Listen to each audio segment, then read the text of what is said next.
গৌর তোমার যন্ত্র তুমি ধরো, তোমার যন্ত্র তুমি ধরো, তোমার যন্ত্র তুমি ধরো, গৌর তোমার যন্ত্র তুমি ধরো, তোমার কীর্তন তুমি করো, তোমার যন্ত্র তুমি ধরো, তোমার কীর্তন তুমি করো, তোমার যন্ত্র তুমি ধরো। আমরা তো কিছু না, আমরা কীর্তন করছি সার, তিনি বলাচ্ছেন বলে আমরা কীর্তন করছি। আপনারা শ্রবণ করছেন, আমার মহাপ্রভু আপনাদের কর্ণ কুহরে এসে শ্রবণ করাচ্ছেন বলে কীর্তন করছেন, শুনছেন। তাই তোমার কীর্তন তুমি করো, তোমার কীর্তন তুমি করো, তোমার যন্ত্র তুমি ধরো, তোমার কীর্তন তুমি করো, তোমার যন্ত্র তুমি ধরো, তোমার কীর্তন তুমি করো, তোমার কীর্তন তুমি করো, আর তোমার যন্ত্র তুমি ধরো, তোমার কীর্তন তুমি করো, তোমার যন্ত্র তুমি ধরো।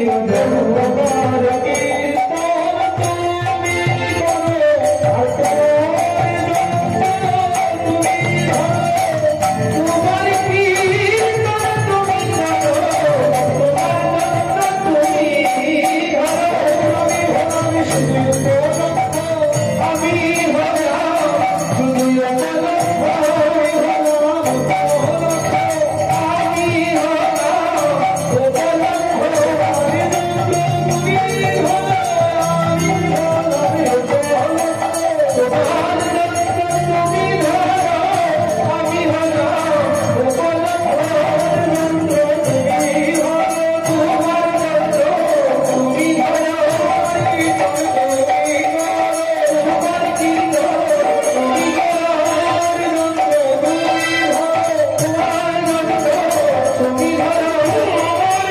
তেমন সাধন নেই আমার, তেমন ভজন নেই, তবু সেই মাটির মূর্তি আমার গোবিন্দকে ভালোবেসে এবং আপনাদের মতো ভক্তিমতী মায়েরা বাবারা যারা রয়েছেন আপনাদের চরণ ধরে মাথায় নেওয়ার জন্য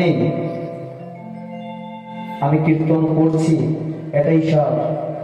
যদি বাবা কোনো জায়গাতে কোনো ভুল ত্রুটি হয় অবশ্যই তোমার সুন্দর দৃষ্টিতে মার্জনা করবে।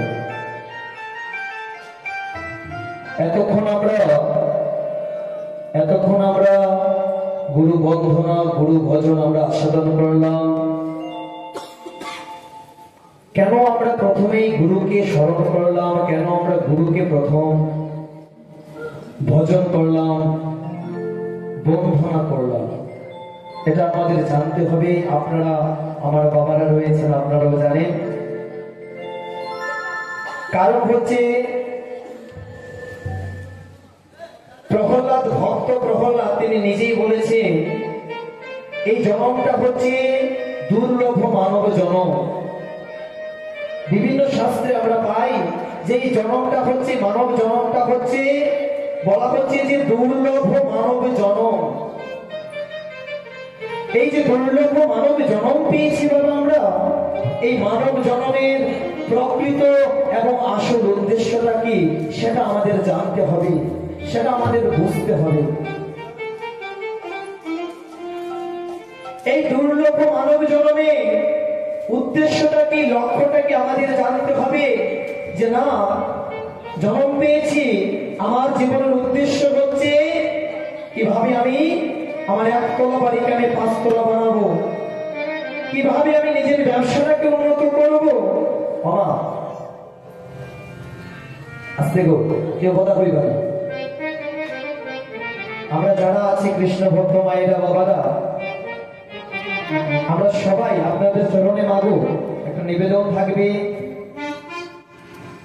যথাসম্ভব তাড়াতাড়ি আমরা অধিবাস কীর্তন শেষ করার চেষ্টা করব।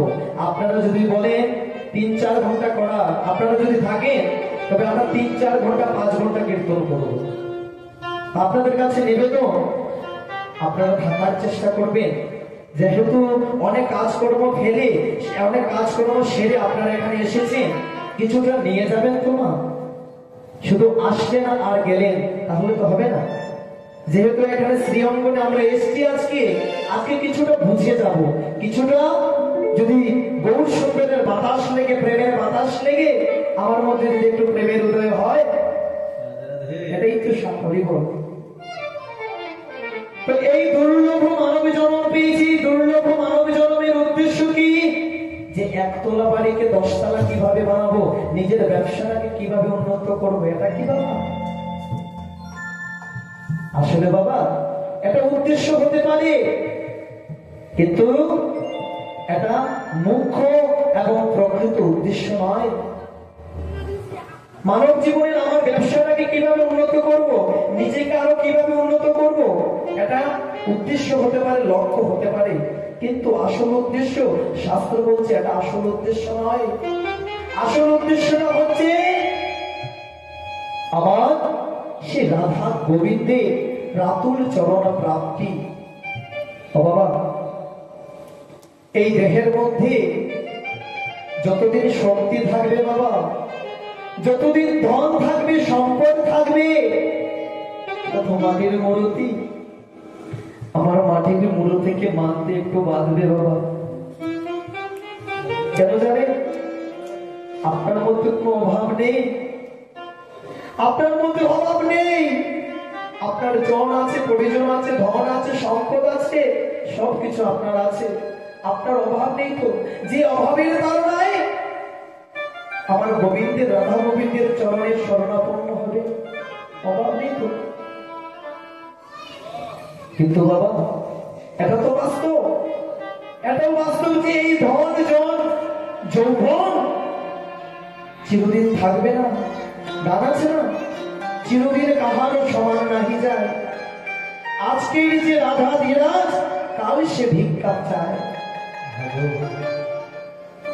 বাবা তো দেখে শক্তি থাকবে না, দেহটা যখন অচেতন হয়ে যাবে সেই দিন কিন্তু আমার গোবিন্দের চরণ শরণাপন্ন হতে হবে।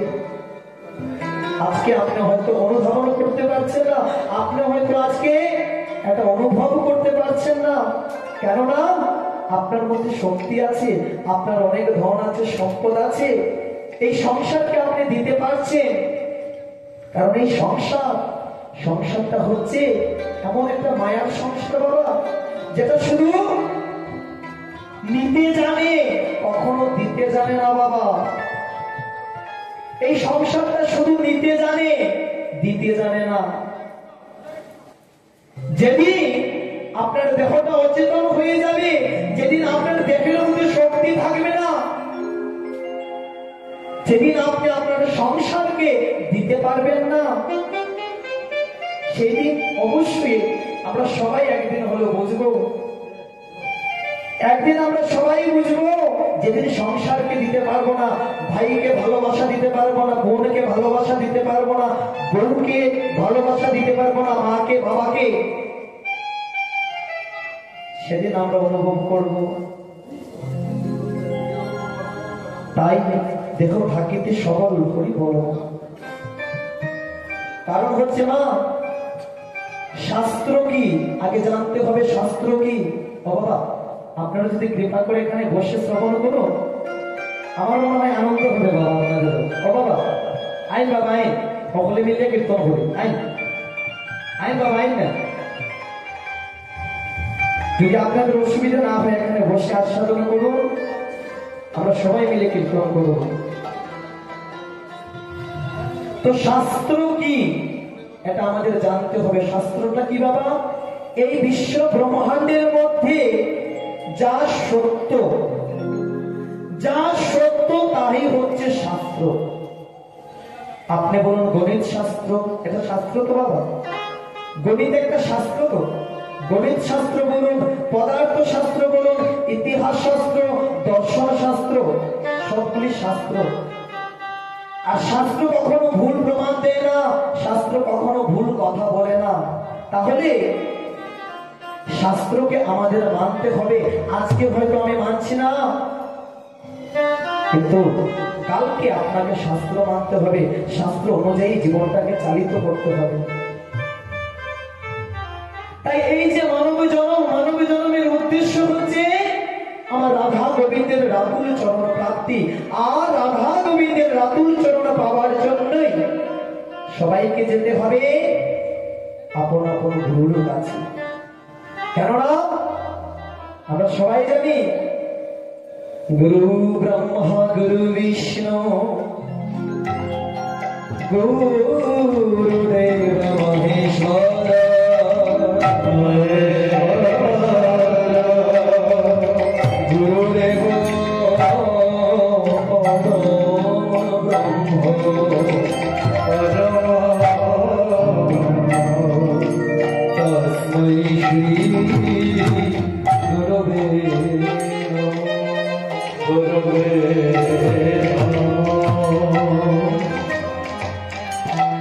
গুরু ব্রহ্মা, গুরু বিষ্ণু, গুরুদেব হচ্ছেন মহেশ্বর, এটা শাস্ত্র বলছে। তাহলে গুরুদেব কিভাবে ব্রহ্মা হলেন? ব্রহ্মা মানে সৃষ্টিকর্তা ব্রহ্মা তো বাবা। বাবা যদি কিছু ভুল বলি বলবেন আমাকে। দেখুন বাবা, সব যে আমি জানি তা তো নাও হতে পারে, আমারও তো ভুল হতে পারে, কারণ মুনিনাঞ্চ মতিভ্রম, মুনিদেরও ভুল হয়। তো গুরুদেব হচ্ছেন ব্রহ্মা। কিভাবে গুরুদেব ব্রহ্মা? সৃষ্টিকর্তা আমরা জানি ব্রহ্মা। গুরুদেব আমার ব্রহ্মা রূপে যেদিন আমাদেরকে কর্ণমূলে মন্ত্র দিয়েছে, গুরুদেব ক্ষমা, কথা হইল না, ক্ষমা আস্তে কথা হইল না। গুরুদেব হচ্ছেন ব্রহ্মা, সৃষ্টিকর্তা ব্রহ্মা। যেদিন আমাদেরকে কর্ণমূলে তিনি মন্ত্র দিয়েছিলেন, অর্থাৎ সৃষ্টিকর্তা ব্রহ্মা রূপে আমাদের গুরুদেব আমাদের ভক্তের অন্তরে, তার শিষ্যের অন্তরের মধ্যে তিনি ভক্তির বীজ সৃষ্টি করেছেন। সেই গুরুদেব পালনকর্তা বিষ্ণু রূপে, বিষ্ণু পালন কর্তা তো বাবা, বিষ্ণু হচ্ছে না পালনকর্তা। সেই গুরুদেব আমার পালনকর্তা বিষ্ণু রূপে তার ভক্তের অন্তরের যে বীজ সৃষ্টি করেছে, সেই বীজটিকে লালন পালন করে ভক্তের অন্তরের মধ্যে ভক্তির প্রসার ঘটিয়েছে। আবার সেই গুরুদেব ধ্বংসকর্তা সংহারকর্তা মহেশ্বর রূপে তার শিষ্যের অশুভ দিকগুলিকে তিনি ধ্বংস করে সংহার করে তার ভক্তকে, তার শিষ্যকে আলোর পথে নিয়ে যাবে তিনি গুরুদেব। তাই হরি বল, হরি বল, হরি বল, হরি বল। তিনি হচ্ছেন গুরু, যিনি হচ্ছে পথ প্রদর্শক। তিনি আমাদেরকে আমাদের আসল লক্ষ্য, আসল উদ্দেশ্য যেটা আমাদের জীবনের, সেই লক্ষ্যে নিয়ে যেতেই তিনি হচ্ছেন আসল কান্ডারি বাবা। তাই আমরা যারা রয়েছি বাবা, যারা দীক্ষা নিয়েছেন অবশ্যই ভালো কথা, আর যারা এখনো দীক্ষা নেননি বাবা, যারা দীক্ষা নিয়েছেন একটু প্রেম সে বাহু তুলুন না। যারা দীক্ষা নিয়েছেন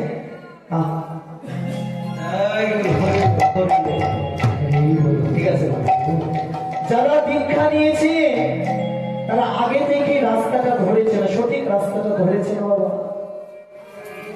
কারণ বললাম না, সময় কারোর জন্য অপেক্ষা করে না। দেখো সারা জীবন দেখো ঠিক থাকতে নাও পারে। যারা দীক্ষা নিয়েছেন আগে থেকে রাস্তা ধরেছেন, আর এখনো যারা দীক্ষা নেননি মা বাবারা, বাবা বড় জোরে নিবেদন, আপনারা যথাসম্ভব তাড়াতাড়ি দীক্ষাটা নেবেন। কেন নেবেন দীক্ষা? কারণ দীক্ষা হচ্ছে দিয়ে খা। গুরুদেব আমার আসতে, মাগো আসতে, মা বাবা আসতে, কথা বলবে না? ঠিক আছে। গুরুদেব আমার, আমরা যখন মাতৃগর্ভ সিন্ধু মাঝে ছিলাম, সপ্তম মাসের অষ্টমী দিবসে আমাদের সেই স্বয়ং গুরুদেবের সাথে আমাদের গোবিন্দের সাথে দেখা হয়েছিল।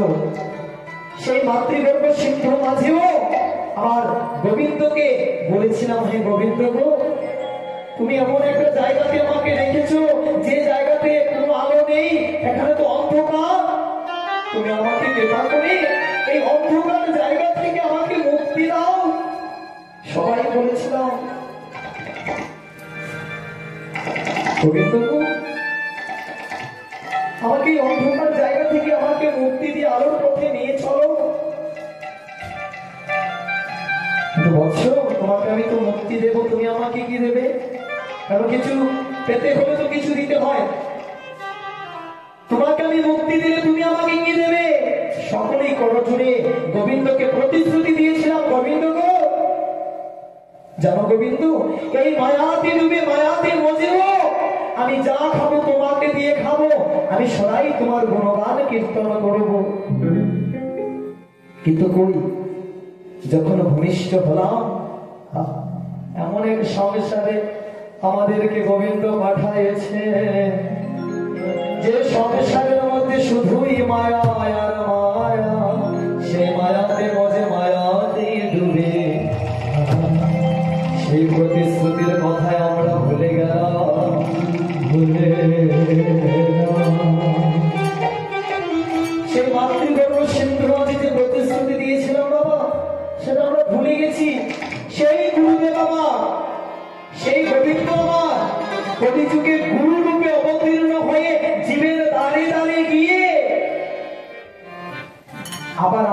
কর্ণমূলে মন্ত্র দিয়ে বলছেন, হে হে বৎস, আজ থেকে তোমাকে আমি মন্ত্র দিলাম, আজ থেকে তুমি যা খাবে আমাকে দিয়ে খাবে, আর যদি তাও না করো তাহলে তোমার সাথে আমার দেখা হবে সেই ভবসিন্ধু পারে। তাই বাবা, যারা দীক্ষা নিয়েছেন ভালো করেছেন, যারা দীক্ষা নেননি এখনো আপনারা অবশ্যই দীক্ষা নেবেন। দীক্ষা নিয়ে দেহটাকে গোবিন্দ সেবায় লাগাবেন। যাই হোক, বেশি আলোচনা করলে তো গানও হবে না। আজকের যে মহতি অনুষ্ঠান, আমাদের মহোৎসব, কীর্তন মহোৎসব কিভাবে শুরু হয়েছে, কোথায় শুরু হয়েছে সবকিছু জানার চেষ্টা করব। তার আগে জানতে হবে মহাপ্রভু প্রায় 56 বছর পূর্বে জন্মগ্রহণ করেছিলেন আমার দাড়িওয়ালা বাবা অদ্বৈত ঠাকুর। আমার অদ্বৈত প্রভু মহাপ্রভুর প্রায় 56 বছর, কোন কোন জায়গাতে গ্রন্থে 52 বছর আছে, জন্মগ্রহণ করেছিলেন অদ্বৈত প্রভু। আর মহাজন বলছে অবয়াসী আয় অদ্বৈত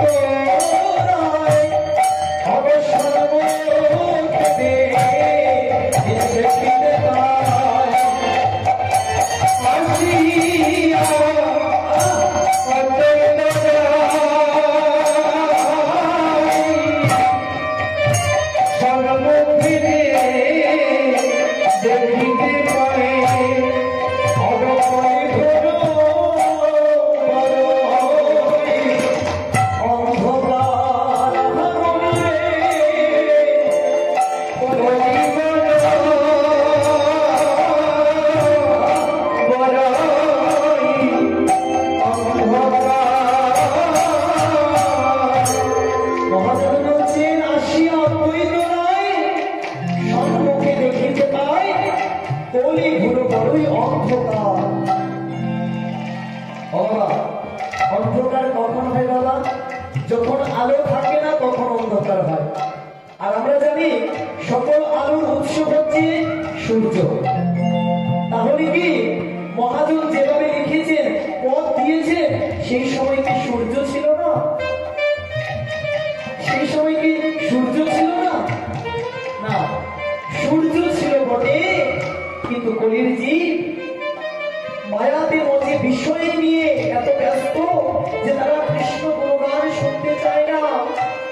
মহাজন বলছে হত নাকি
একা করতে যেমন ভয় লাগে, একা কোনো কাজ করতে ভালো লাগে না।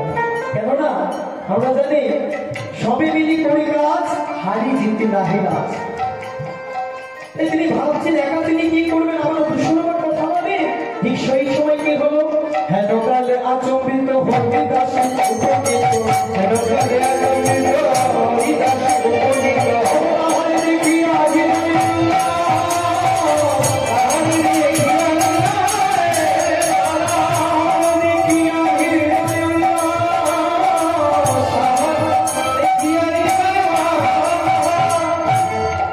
আহারে দেখিয়া দেখিয়া হিরণ্যাস আর প্রণাম করিয়া কয়, হরিদাস মহাশয় তোমার উদ্দেশ্য আইলাম আমি। ভালো হইল আইলা তুমি পাপড়ে পড়ে আসিয়ামি, ভালো হইল আইলা তুমি ভালো করে ভালো হইল আইলা তুমি পাপড়ে পড়ে আসিয়ামি, ভালো হইল আইলা তুমি পাপড়ে পড়ে আসিয়ামি,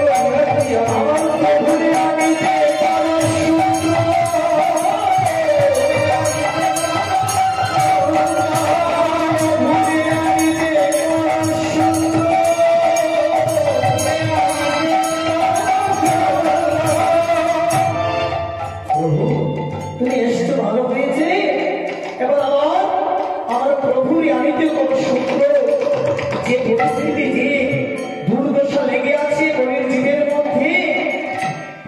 তুমি আমার সেই ব্রজেন্দ্র নন্দনকে যদি কলিযুগে আহ্বান না করো প্রভু, তাহলে কলির জীব তো শিখতে পারবে না কিভাবে আমার গোবিন্দকে ভালোবাসতে হয়, কিভাবে রাধারানীকে ভালোবাসতে হয়, কিভাবে হরির নাম করতে হয়। তোমার অদ্বৈত প্রভু, আমার অদ্বৈত প্রভু কি দিয়ে আমার গোবিন্দকে সেই ব্রজেন্দ্র নন্দনকে আহ্বান করলেন কলিযুগে? কি দিয়ে বাবা? লক্ষ লক্ষ টাকা দিয়ে, ধন দিয়ে, সম্পদ দিয়ে না, তিনি আহ্বান করলেন শুধু তুলসী মঞ্জরি দল তারি সঙ্গে গঙ্গা জল, তুলসী মঞ্জরি দিয়ে তারি সঙ্গে গঙ্গা জল, তুলসী মঞ্জরি দল তারি সঙ্গে গঙ্গা জল, তুলসী মঞ্জরি দল তারি সঙ্গে গঙ্গা জল, শুনে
মিলে বিনয় করে আমরা সবাই গৌর সুন্দরকে, নদিয়ার চাঁদ গৌর সুন্দরকে আজকের এই নদিয়াতে আমরা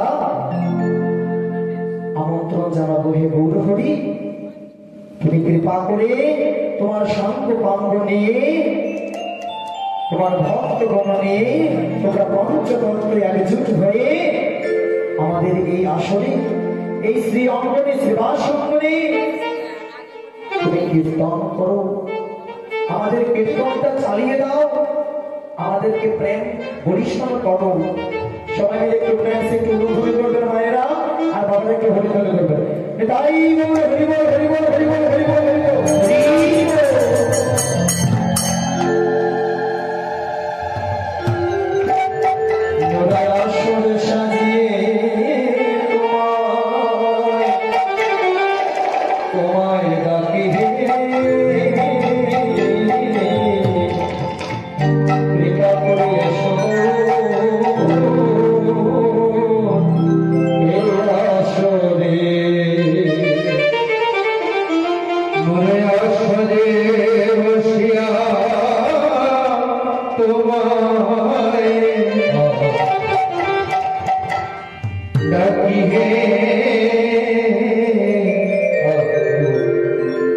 कृपा करे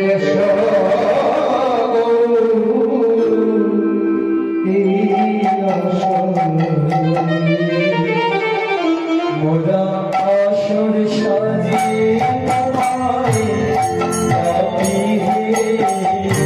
कृपा करे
রেখেছি আসর পাঠিয়া ভগবানের হৃদয়ে মাঝে আসন পেতে হৃদয়ে মাঝে আসর পেতে একবার কৃপা করে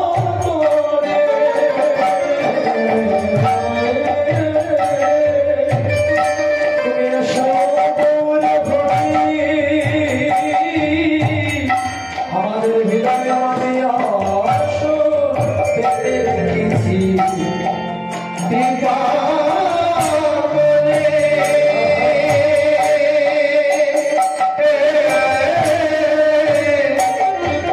তুমি এসো ওর হরি হৃদয় মাঝে যেন আসন পেতে রেখেছি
গৌর তোমার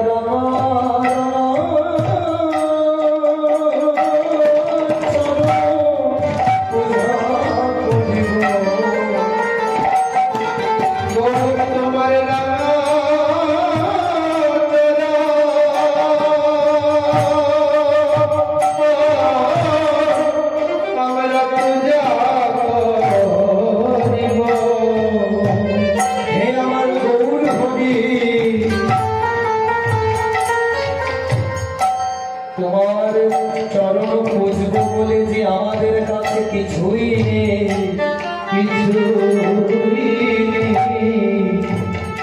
তোমাকে যে আমরা বলছি তোমার চরণ পূজা করব,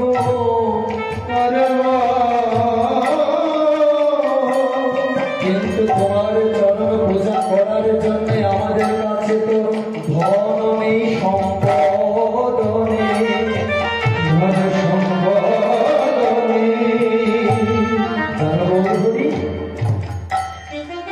আমরা তো দিনহীন কাল, আমরা ভিক্ষা করে তোমার জন্য, তোমার আগমনের জন্য আমরা ক্ষুদ্র আয়োজন করেছি, ক্ষুদ্র আয়োজন করেছি।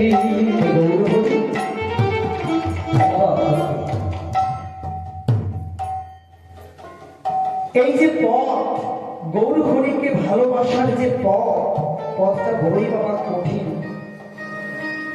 কারণ গৌর হরি হচ্ছে প্রেমের কামাল, তিনি ধনের কামাল নয়, তিনি হচ্ছেন প্রেমের কামাল। যেখানে প্রেম আছে সেখানে আমার নিতাই চাঁদ আছে, আর যেখানে নিতাই চাঁদ আছে আমার গৌর হরিও আছেন। কারণ শাস্ত্র বলে যে ত্রিনাদ পিছনে চেন তরুরিব সহিষ্ণুরা, সহিষ্ণু আর অমানি নামান দেন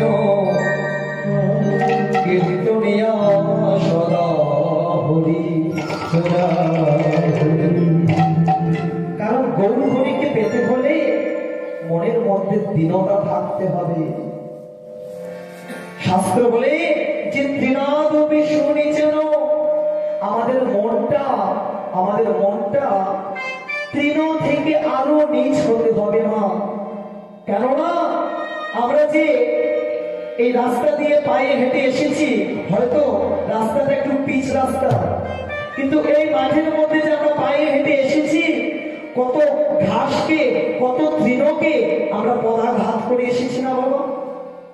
কত ঘাসকে আমরা পায়ে চাপা দিয়ে এসেছি তো, কিন্তু কখনো ঘাসকে মাথা তুলে বলে যে এই তুমি কোথায় যাচ্ছ না যাচ্ছ, তুমি আমাকে পদাঘাত করে আমাকে কষ্ট দিয়ে কেন যাচ্ছ?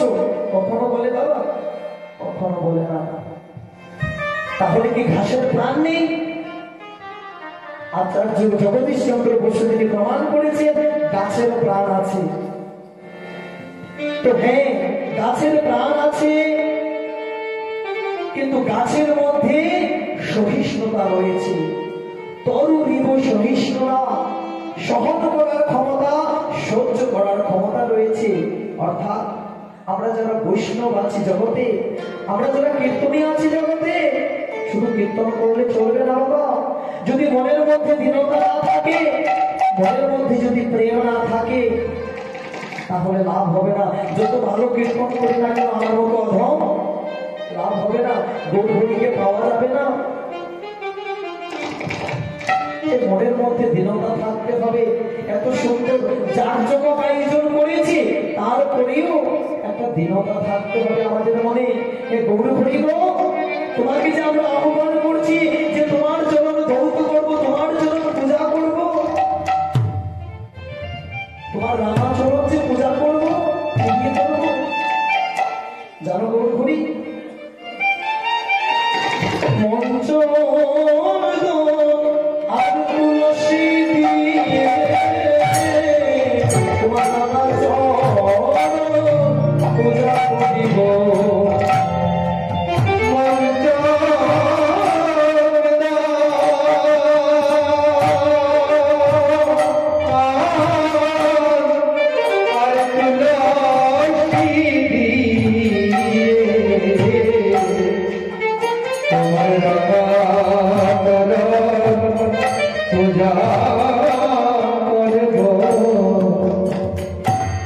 বাবা যাই থাকেনি বাবা, একটু বই, একটু সময় বই, কপালে চলে যাই বই, একটু কৃপা করে বসুন, সবাই একসাথে যান। হে গৌরমণি, তোমার রাধা চরণ যে পূজা করবো জানো কি দিয়ে?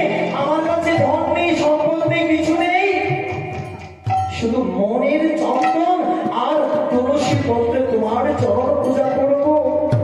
কেননা হব কি আছে তোমার সেবার পূজা কি দিয়ে সে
আমার কাছে তো কিছু নেই, তোমার চরণ কিভাবে সেবা দেব? তোমাকে যে আমরা আহ্বান করছি, দিনহীন আমরা কাঙাল, তোমাকে যে আহ্বান করছি, তোমার চরণে কিভাবে সেবা দেব? আমার শেষের সম্বল সেই নয়নের জল,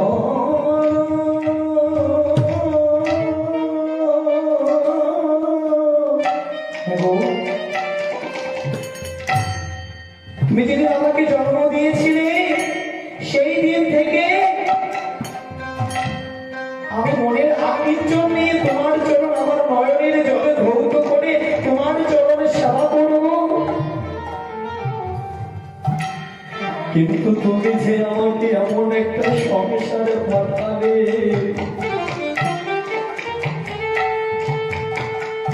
তুমি যে আমাকে এমন একটা মায়াবে সংসারে গৌর করে পাঠালে, যে সংসারে শুধু নিতে জানে দিতে জানে না, যে মায়াতে ডুবে মায়াতে ডুবে তোমার চরণে সেবা করার মতো যে আমার কাছে সময়টুকু নেই।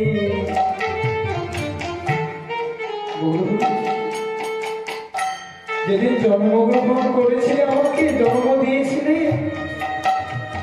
আমি আমার নয়নের মধ্যে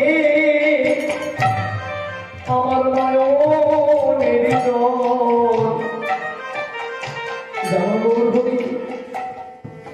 আমি আমার নয়নের মধ্যে নয়নের জল আমি সঞ্চয় করে রেখেছিলাম তোমার চরণ সেবা করবো বলে। কিন্তু আমি মায়ার কাঁদিতে কাঁদিতে আমার নয়নের জল শুকিয়ে গেল। আমি মায়ার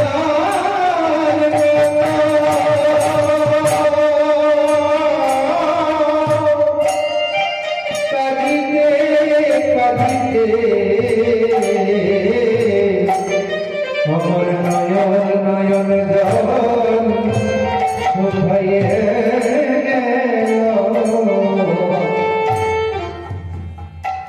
বাবা, কালকে থেকে এখানে 24 প্রভা নাম সংকীর্তন হবে। যদি সম্ভব হয় গৌরী সুন্দরীকে ভালোবেসে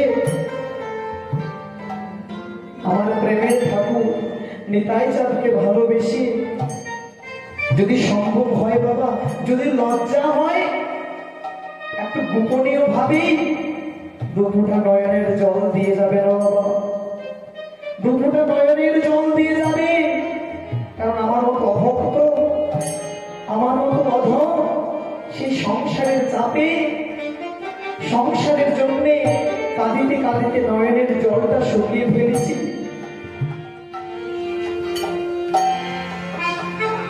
কেন জানেন? শাস্ত্র বলেছে, এই যে মাটির মূর্তি, সেই মাটির মূর্তির জন্য কোন ভক্ত যদি এক ফোঁটা নয়নের জল বর্ষণ করে আমার মাটির মূর্তিকে ডাকিতে পারে, ডাকিতে পারে, সেই মাটির মূর্তি কখনো কৃপণতা করে না, কৃপণতা করে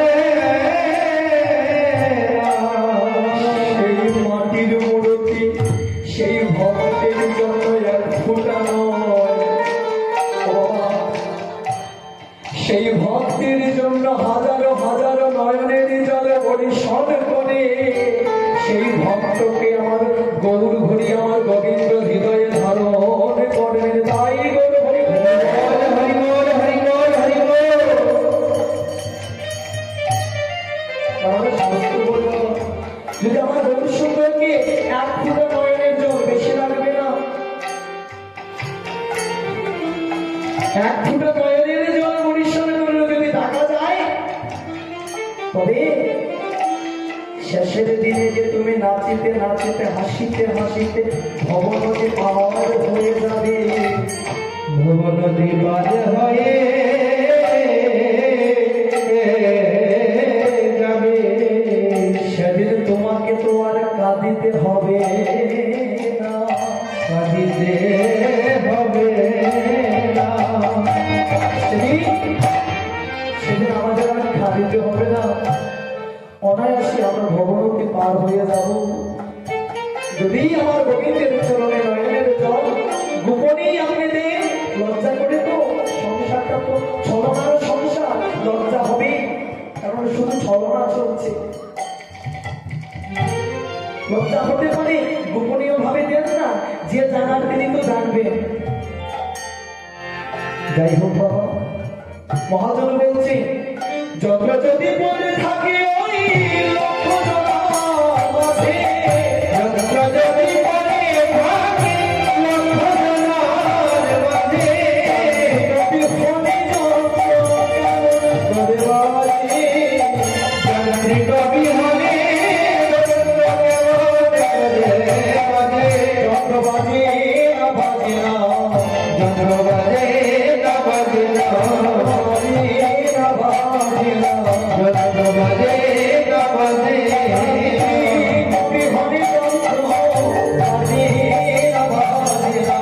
যান্ত্রিক বিহনে যন্ত্র বাজে না বাজে না।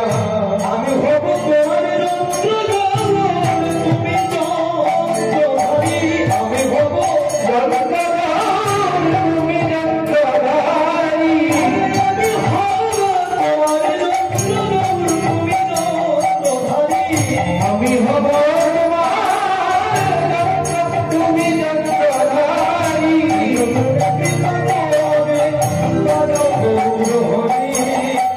নিজ মনে কৃপা করে গৌর হরি, তুমি নিজ মনে কৃপা করে বাজাও গৌর হরি। নিজ মনে কৃপা করে দাও গৌর হরি।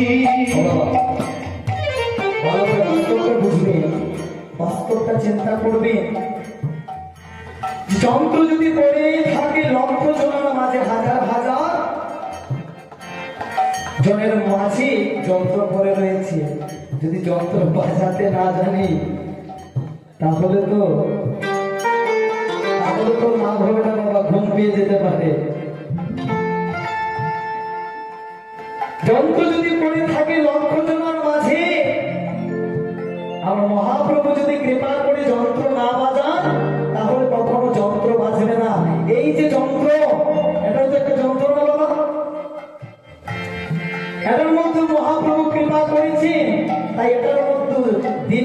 24 ঘন্টা বাজছে, বাজছে না? শব্দ কি শোনা যাবে? শোনা যায় না। সেই হৃদস্পন্দনের শব্দ শোনা যাচ্ছে না, একটু বেশি হলে শোনা যেত। তো এই দেহের যন্ত্রের মধ্যেও সদাই বাজিতেছে। তাই মহাপ্রভু কৃপা করেছেন বলে আপনারা ভক্তিমতী মায়েরা, ভক্তি কৃষ্ণ ভক্ত বাবারা, আপনারাও কীর্তন শ্রবণ করতে পারছেন। চিন্তা করে দেখুন তো, এই সংসারের মধ্যে এমনও ভক্ত রয়েছে যে ভক্ত কারণে শ্রবণ করতে পারে না। আছে না বাবা? আছে তো? এমন ভক্ত নেই যে ভক্ত শ্রবণ করতে পারে না, শুনতে পায় না। আমরা যাকে বলি সিলোটিতে বলে হালুয়া, শ্রবণ করতে পারে না। তার মনে কত আকিঞ্চন, তার মনে কত আনন্দ। যদি একবার আমার গৌর হরির নাম শ্রবণ করে, কৃষ্ণ নাম একবার যদি শ্রবণ করে, কত না সে আনন্দিত হতো। কিন্তু মহাপ্রভু তাকে কৃপা করেননি, তাকে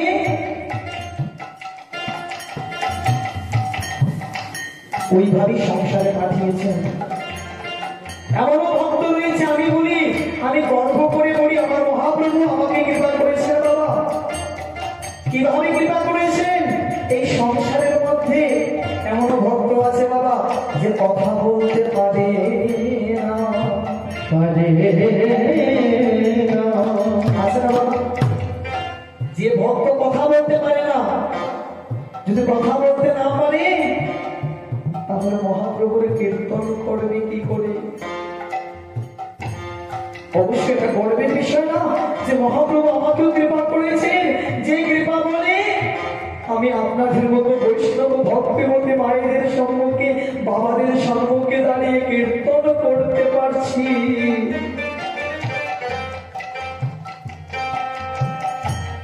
আমাদের ভাইদেরকেও কৃপা করেছেন, কারণ এমন ভক্ত আছে সংসারে, আপনাদেরকেও কৃপা করেছে। দূর থেকে এমন ভক্ত আছে শ্রবণ করছে, কিন্তু পাটা ভেঙে গেছে বাবা, এই কীর্তনে আসতে পারছে না। এমন ভক্ত আছে না যে মৃত্যু সজ্জায় শায়িত রয়েছে, আর দূর থেকে শ্রবণ করছে মহাপ্রভুর কীর্তন, আজকের অধিবাস, কিন্তু মনের মধ্যে আকিঞ্চন, হে প্রভু তুমি যদি আমার দেহপুরীটা সবল করে রাখতে, তবে যে তোমার কীর্তনে এসে কত না আনন্দ পেতাম।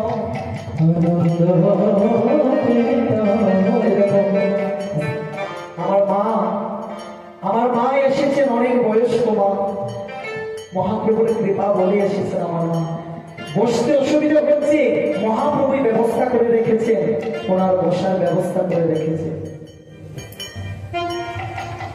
কত আনন্দে কীর্তন তিনি শ্রবণ করতে পারছেন। তো আমার ভাইদের তো কৃপা করেছেন, যদি হাতটা ভাঙা থাকতো আমার ভাইরা বাজাতে পারতো না। তাই মহাজন বলছে, গৌর তোমার যন্ত্র তুমি ধরো, তোমার যন্ত্র তুমি ধরো, তোমার যন্ত্র তুমি ধরো, তোমার যন্ত্র তুমি ধরো, তোমার কীর্তন তুমি করো, তোমার যন্ত্র তুমি ধরো, তোমার কীর্তন তুমি করো, তোমার যন্ত্র তুমি ধরো। আমরা তো কিছু না, আমরা কীর্তন করছি সার, তিনি বলাচ্ছেন বলে আমরা কীর্তন করছি। আপনারাও শ্রবণ করছেন, আমার মহাপ্রভু আপনাদের কর্ণ কুহরে এসে শ্রবণ করাচ্ছেন বলে কীর্তন করছেন, শুনছেন। তাই তোমার কীর্তন তুমি করো,